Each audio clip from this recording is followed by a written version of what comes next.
4월 7일 오늘의 말씀은 누가복음 20장 1절에서 18절입니다. 하루는 예수께서 성전에서 백성을 가르치시며 복음을 전하실세 대제사장들과 서기관들이 장로들과 함께 가까이 와서 말하여 이르되 당신이 무슨 권위로 이런 일을 하는지 이 권위를 준 이가 누구인지 우리에게 말하라. 대답하여 이르시되 나도 한 말을 너희에게 물으리니 내게 말하라. 요한의 세례가 하늘로부터냐 사람으로부터냐?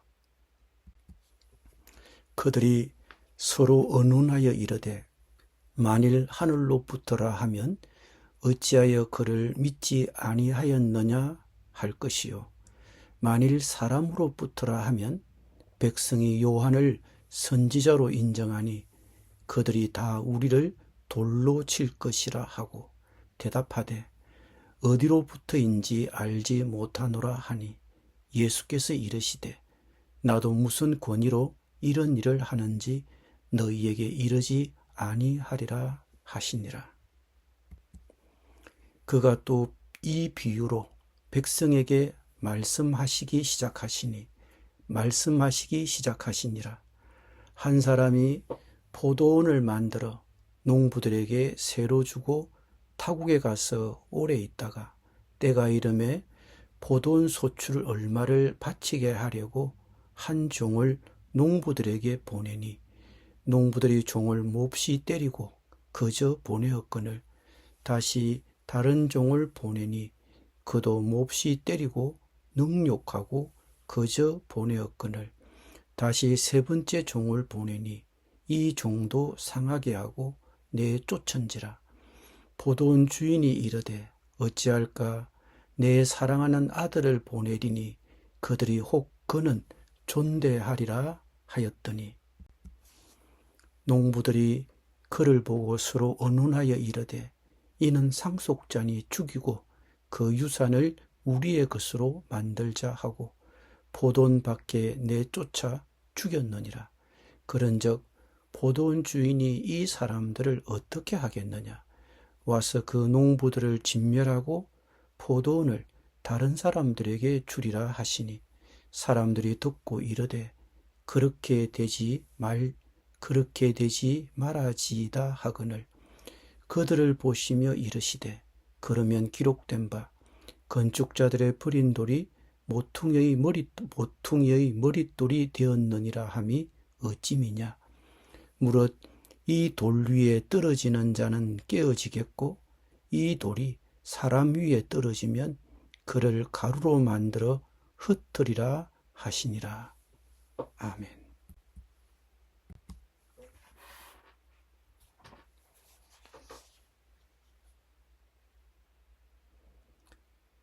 예수님께서 어느 날 성전에서 백성을 가르치시며 기쁜 소식을 전하고 계실 때에 대제사장들과 서기관들이 장로들과 함께 예수께 와서 말하였습니다. 당신은 무슨 권한으로 이런 일을 합니까? 누가 이런 권한을 당신에게 주었습니까? 어디 우리에게 말해 보십시오. 당시 종교 지도자들이 예수님에게 던진 이러한 질문은 당연한 질문이라고 여겨집니다. 대체 당신이 누구이기에 아무런 자격도 없이 성전에 들어와서 이렇게 마치 하나님이라도 되는 양 행동하고 아무렇지 않은 것처럼 행동하고 가르치느냐? 이런 질문이 나올 법한 것입니다. 그런데 예수님은 직접 대답하시지 않으시고 우회적인 질문을 하셨습니다. 갑자기 예수님은 세례 요한의 자격에 대하여 질문을 하셨습니다. 요한이라는 사람이 훼손같이 나타나서 사람들에게 세례를 베풀고 있는데 그는 무슨 자격으로 사람들에게 세례를 베풀고 있느냐? 그의 자격은 하나님이 준 것이냐? 아니면 임의로 한 것이냐? 대답해 보라고 했습니다. 당시 1세기 유대인 사회에는 요한의 세례가 뜨거운 감자였습니다. 왜냐하면 요한의 설교는 사람들에게 엄청난 파급 효과를 가져왔습니다. 그런데 문제는 요한의 가르침이 아니었습니다. 그가 사람들에게 베푼 세례였습니다. 그가 무슨 근거로 사람들에게 세례를 베풀고 무슨 자격으로 세례를 주느냐는 것입니다. 그런데 당시의 종교 지도자들은 요한의 세례를 인정하지 않았습니다. 그리고 요한의 세례도 받지도 않았습니다. 그런데 예수님이 그들에게 요한이 어떤 자격으로 세례를 주느냐고 물으니 그들은 입장이 난처해졌습니다. 많은 사람들이 그 자리에서 지켜보고 있는데 세례 요한이 자기 임의대로 일한다고 하면 백성들에게 비난을 받을 것 같고 참 선지자라고 하면 왜 너희들은 안 믿느냐고 그럴 것이고 그러니 난처하게 된 것입니다. 그러자 그들은 요한의 세례가 어디에서 났는지 모른다고 대답했습니다. 예수님의 질문을 피해가려고 한 것입니다. 이에 예수님도 나도 무슨 고난으로 이런 일을 하는지 너희에게 말하지 않겠다고 하셨습니다. 실은 당시 종교 지도자들은 예수님의 자격이나 권위에 대해서는 관심이 없었습니다. 그냥 괜히 트집을 잡으려고 한 것입니다. 그들이 정말 예수님에 대하여 관심이 있거나 예수님의 가르침에 대해 관심이 있는 것은 아니었습니다. 그들이 왜 예수님에 대해 불편한 감정을 가지고 있었느냐? 그것은 자기들의 기득권이 도전받고 있었기 때문입니다. 그러니 예수님이 이런 종교 지도자의 트집에 대해 대꾸할 가치를 못 느끼신 것입니다. 그러면서 예수님은 그들의 완고함을 지적하시기 위해 포도원 농부의 비유를 들려주셨습니다. 한 사람이 포도원을 만들고 울타리를 쳤습니다. 그리고 그는 포도즙을 짤 수 있도록 즙을 짜는 자리를 만들었고 그 포도원을 지키기 위한 망대도 세웠습니다. 그 후에 그 주인은 그 포도원을 다른 농부들에게 세를 주고 떠났습니다. 그리고 포도를 거둘 때가 되어 포도원 주인은 포도원 소출 가운데 얼마를 소장료로 받아오게 하려고 종 하나를 농부들에게 보냈습니다. 그런데 농부들은 그 종을 때리고 빈손으로 돌려보냈습니다. 주인이 다른 종을 보냈더니 그들은 그 종도 때리고 모욕하고 빈손으로 돌려보냈습니다. 그래서 주인이 다시 세 번째 종을 보냈더니 그들은 이 종에게도 상처를 입혀 내쫓았습니다. 그래서 포도원 주인은 급기야 자기 사랑하는 아들을 보냈습니다. 아들은 존중해 주리라고 생각했던 것입니다. 그러나 농부들은 그 아들을 보고서는 그가 주인의 상속자니 그를 죽이고 주인의 밭을 차지하자고 했습니다. 여기에서 주인이 아들을 보낸 것은 하나님께서 예수 그리스도를 세상에 보내주신 것을 의미합니다. 히브리서의 말씀처럼 옛적에는 하나님께서 여러 선지자들을 보내셔서 말씀하셨으나 이 모든 마지막 날에는 아들로 우리에게 말씀하셨습니다. 즉 주님을 세상에 보내신 것은 이스라엘에 대한 하나님의 최후 통첩이었습니다.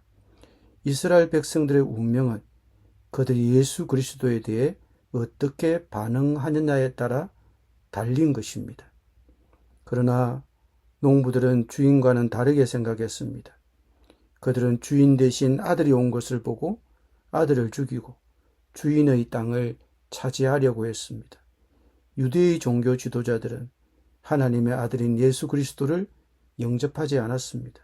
그리고 그들은 주님을 거부하고 로마의 손을 빌려 십자가에 못 박아 죽였습니다. 그러니 포도원 주인이 그들을 어떻게 해야 하겠습니까? 주인은 와서 그들을 죽이고 포도원을 다른 사람들에게 줄 것이라고 하셨습니다.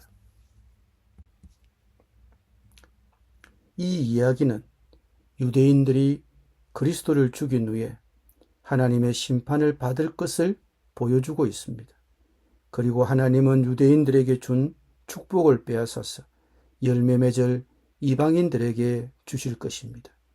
주님의 말씀처럼 건축자들의 버린 돌이 모퉁이의 머릿돌이 된 것입니다.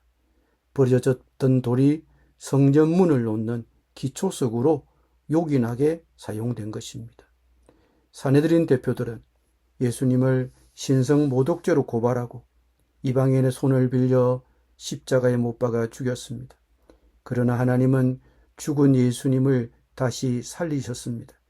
그리고 하나님은 예수님을 하나님 나라의 가장 요긴한 모퉁이 돌이 되게 하셨습니다.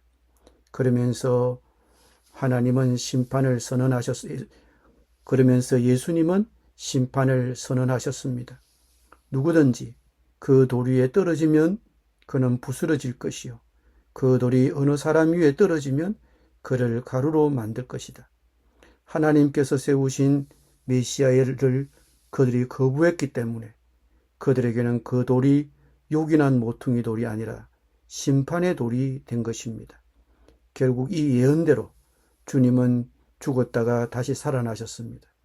그리고 하나님 나라의 중심은 유대인으로부터 신약의 교회로 넘어가게 되었습니다. 오늘 포도원 농부의 이야기가 우리에게 주는 교훈은 무엇입니까? 악한 포도원 농부처럼 거부와 반역의 길을 갈 것인가? 주인의 말에 충성하고 순종의 길을 갈 것인가? 그 선택이 우리 앞에 놓인 것입니다. 주님의 말씀이 임할 때 그 가르침이나 그 복음을 소홀히 취급한다면 그 복음은 다른 사람을 찾아갈 것입니다. 기도드립니다. 주님, 복음의 말씀에 충성과 순종을 촉구하시는 주님, 하나님의 은혜를 거절하지 않고 회개와 순종으로 반응하게 하여 주옵소서. 예수님의 이름으로 기도드립니다. 아멘.